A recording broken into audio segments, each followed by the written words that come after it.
নমস্কার, আমি Monica's recipe and blog থেকে।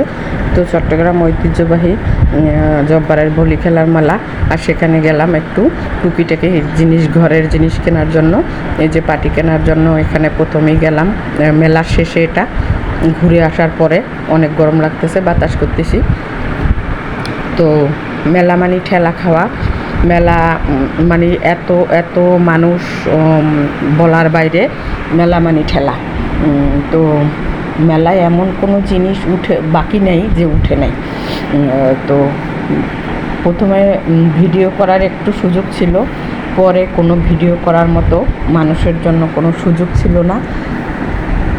এবং মেলা মানে চট্টগ্রামের ভলি খেলা মানে ঝাড়ু কেনা, আর এটা দেখার মতো কোনো সুযোগও ছিল না। আর কোনো দোকানে দাঁড়ানোর মতো কোনো সুযোগ নাই, এত এত মানুষ। তোমরা দেখতেই পাচ্ছ যে সব ধরনের জিনিস এখানে উঠেছে, এবং এমন কোনো জিনিস বাকি নেই যে মেলায় তো যা উঠেই, এবং সব ধরনের জিনিস উঠেছে।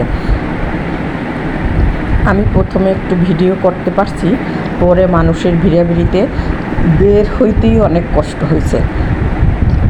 এটা প্রথমে একটু ঢুকে তখন মানুষ কম ছিল, তখন 4:30 ছিল বিকাল। এই যে প্রথম তখন একটু মানুষ কম ছিল।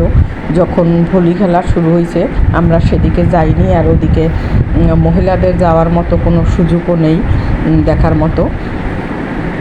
আমরা এটা আন্দরকল্যার এদিকে ঘুরে একটু দেখে আসছি, আর ওদিকে যাওয়ার মতো, যেখানে ভলি খেলা হয় সেখানে যাওয়ার মতো কোনো সুযোগ ছিল না। তো মেয়ের জন্য টুকিটাকি মেয়ে মাটির কাপ পিরিচ আনার জন্য বলছিল, কিন্তু আনতে পারিনি, কারণ মাটির দোকানে মাটির জিনিসপত্র যে বিক্রি করে সেখানে দাঁড়ানোর মতো কোনো সুযোগ ছিল না।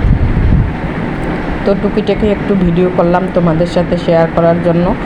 আর এই মেলাটা বছরে বৈশাখ মাসের 12 তারিখে ভলি খেলা শুরু হয়, 3 দিন থাকে। হয়তো আজকেও থাকবে, কালকে থেকে থাকবে না। আর দেখতেই পাচ্ছ সব ধরনের জিনিস উঠেছে। তো ওখানে গিয়ে আমি যতবারই গিয়েছি একবারে ভোরে গিয়েছি, সকাল 6টায়, তখন মানুষ কম থাকে। আর এবার একটু বিকালের দিকে গেলাম, যেহেতু শুক্রবার ছিল কালকে, তো বিকালে গেলাম। কিন্তু শুক্রবার থাকাতে মানুষের এত ভিড় ছিল, ভিড়াভিড়িতে ভিডিও করার মতো কোনো মানে মানুষের মধ্যে দাঁড়ানোর মতো কোনো সুযোগ ছিল না। তারপরও ঠেলাঠেলি করে ওর বাবাকে নিয়ে গেলাম, ছেলের বাবাকে। তো কোনো রকম একটু ভিডিও করলাম, এবং বেশ ফাঁকা ফাঁকা জায়গা দেখে ভিডিও করে, এবং 2টা পাটি কিনে চলে আসছি। এই যে দেখতে পাচ্ছ এখানে যে খাবার জিনিস, এই যে মেয়েদের গয়নাগাটি, চুড়ি, যত কিছু লাগে এগুলো সবই উঠছে, কিন্তু দেখতে পারিনি, শুধু দূর থেকে একটু করে ভিডিও করে এনেছি। আর এই মেলাটায় কিন্তু মানুষ বেশি যায়, মহিলারা বেশি যায়।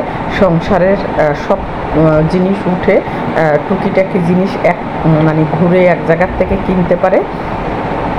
ওই জন্য মহিলারা সব মানে ওখানে যায় যে কেনার জন্য, যে ঘরের সংসারের যেটা কাজের জিনিস লাগে, রান্না বান্নার এই সেই, সেগুলি কেনার জন্য মহিলারা যায়।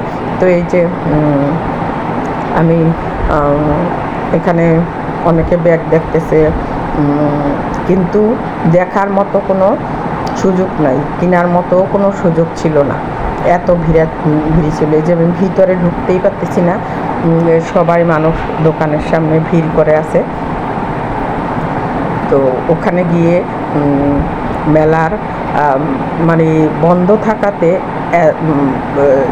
শুক্রবার পাওয়াতে কোনো মানুষ আর বাকি ছিল না, এমনভাবে ভিড়াভিড়ি ছিল। আর এই মেলাটা কিন্তু বাংলাদেশের নামকরা মেলা, সবাই জানে, জব্বারের ভলি খেলা মেলা। আর এই যে দেখতে পাচ্ছ ফুল গাছ, এখান থেকে কিছু ফুল গাছ কিনবো করে, কিন্তু দাঁড়ানোর মতো কোনো সুযোগ ছিল না। এখানে কিন্তু অনেক সুন্দর সুন্দর ফুল গাছ আসছে, এবং যে দেখতে পাচ্ছ ছোট একটা আম গাছে কত সুন্দর আম ধরে আছে।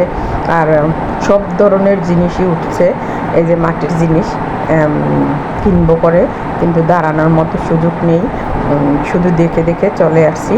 আরও এর বাবা রাগ করে যায় যে এখানে দাঁড়াতে হবে না, চলো চলো চলো চলো, এই চলো চলো চলো চলোর মধ্যেই মানে দেখে চলে আসছি। কিন্তু যেটার জন্য গেলাম একটা পাটি কেনার জন্য, সেটা কিন্তু শেষমেশ কিনেই আনলাম। তো মেলায় এই ছোটোবেলায় গেলে যখনই যেতাম, আমার মেয়ে ছোটোবেলায় বলতো যে পুতুল আনবা পুতুল আনবা। এখন যদিও অনেক ঘরে পুতুল, কিন্তু তারপরও তার শখ চলে গেছে, শখ রয়ে গেছে, কিন্তু পুতুলগুলি দেখলে কিনতে ইচ্ছা করে। তো এনে কী করবো, এই যে গাছ মানে লেবু, আম, জাম্বুরা সব ধরনের গাছ এখানে মেলায়। শেষে ঠিকই বাসায় চলে আসছি, আর এই পাটি দুটো কিনে এনেছি, আর একটা খাটে পাতার জন্য, আর একটা সবসময় একটু ঘরের মাঝখানে পেতে বসার জন্য। তো ভিডিওটা কেমন লাগলো তোমরা কমেন্ট করে জানাইও।